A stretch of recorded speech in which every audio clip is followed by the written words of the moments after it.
Hello, welcome to the Gamers Table. Congratulations on the new t-shirt. Yeah. Yes. It is Friday, and we're reviewing Plague. Plague. Plague is bad. Plague is a very simple trick-taking game, but I like the twists to it where you have the rock, paper, scissors effect with the trump. Venture forth and do battle with your foes, all the while trying not to contract the plague. The objective is to be the player to collect the most victory points. Ah, it sounds like a Euro. Oh, good, you are doing it. Just staring at the camera for the whole episode. Plague is a simple trick-taking game. Very quick trick-taking game. There's 3 basic suits. You got red, green, and blue. And one suit, it works like rock, paper, scissors as far as one suit trumping the other. Okay, what's the order of the trump? You know what? I am really not sure. Red trumps green, green trumps blue, blue trumps red. Lizards go spot. Oh, that was really well. We don't script this yet. I knew you were going Oh, of for course. it. I knew as soon as you started talking about it. Okay, take it away. Now, what was it again? Oh, good grief. How many times did I have to correct him in the games we just played? It's really not that difficult to learn or anything like that. You follow suit. Highest card takes, whichever card trumps that color will take the trick. You've got your plague cards, which are add negative points, victory points to opponents or yourself if you're unlucky enough to be forced to take the trick. And you've got your cleric card, just the one in the deck, which can negate any one trick if it's been plagued. And in which case you can only play the cleric when a plague card has been played in that round. And the cleric works like a wizard. It takes any trick. But whatever card you take the trick with is how much victory points you get. You put the card that you use to take the trick on top, and as you see, the cleric is worth 0 victory points. But the good thing about the cleric is then you could place that trick on top of a previous trick you played what got plagued, and then you can just cancel out the negative points. Now, if there's multiple plagues in that trick, does it negate all of them? Or is it... Well, yeah, because only the highest one goes on top. Only the highest, right? Only it goes on top. The only exception of the card that takes it goes on top is if somebody plays a plague on you, and at which point the most negative plague goes on top. Mm-hmm. So, and here's the other neat thing about this. Normally, when you're doing trick-taking games, you try and hit it all the time with the highest card you can to take the trick. In this one, you don't, because the higher the card value is, if it's a 10 of card, it's only worth 1 victory point. But the 1 is worth 10 victory points. So you want to try and take a trick with the lowest card you could possibly get away with, which makes it different than a lot of other trick-taking games, because you're not just going 10 takes it. It's like, oh no, I want to try and get my 6 to take that. But a lot of trick-taking games too, it helps if you can eliminate a suit, and then you're able to get a little more strategy going on. Because if you've got a variety of every suit, you're constantly following suit. It's hard to take tricks like that, so you want to try and eliminate a suit early on. Yeah, someone might have the trick with a 10, and then you can trump it with the 1, and it's worth 10 points for you if you can do that. Until somebody hits you with the negative 10 plague card. Well, yeah. And that sucks. Yes. Not for me, who played them. Simple deck of cards.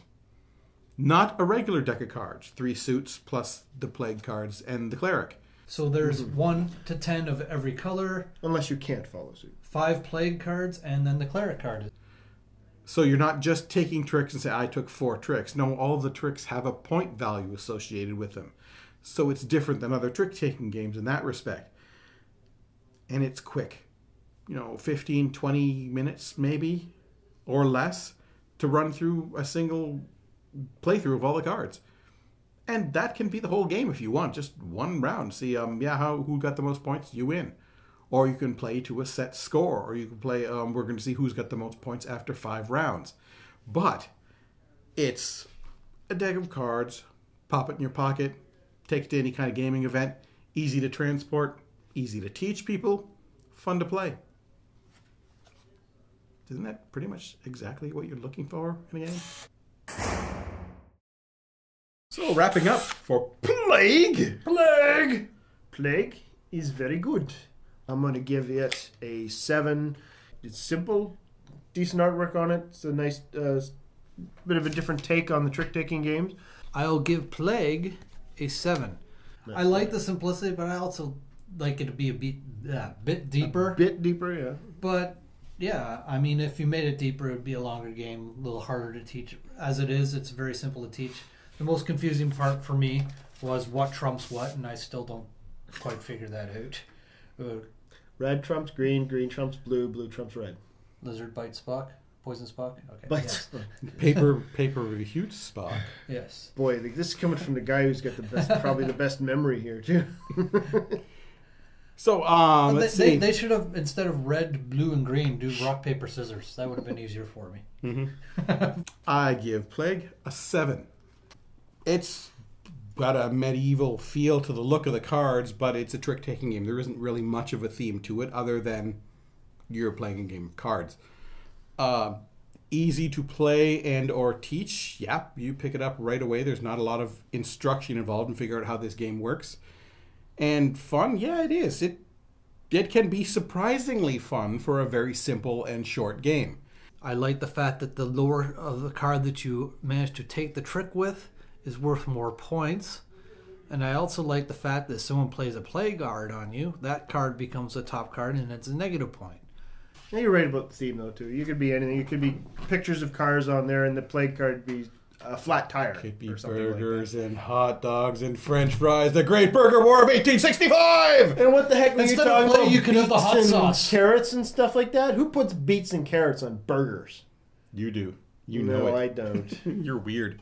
Burger Wars, beets and carrots. Okay. Anyway, That'd be like the plague. for Craig, that's the plague. Veggies? Oh no! Ketchup on the burgers worth bonus points, but if it's green, you're gonna negative points on that burger. So that's it for this episode of the Gamers Table Independent Edition. Tune in next Friday when we review another independent game. Hey, send in emails. Tell Craig to make the Burger War of 1865 game. God. Wow. I already have 3 games on the go. I need to finish. Get something I beat published. Craig by putting a carrot on his burger. Or a beet on his burger. Alright. Craig's trying to avoid the veggies. Alright, get quick. Who cares if we win or not? Just put the veggies on the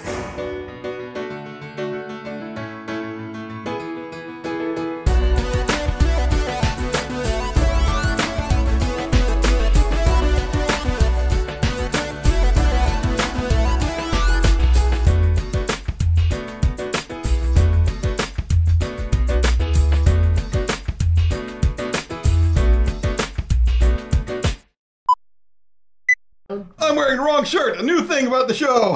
Alright. We got him to change. That was the email. You could change it now. Nah, I ain't gonna bother. Just pick a game. What's indie games? You can wear whatever the hell you want. I'm tired of doing that. What? It's gonna make people go, oh, I changed the shirt. Oh! You're recording this. I know. So all you just couldn't stop commenting. There you go. Happy now? Are you happy? Happy now? Look at him. Look. Plague? All sudden like, lucky I was out.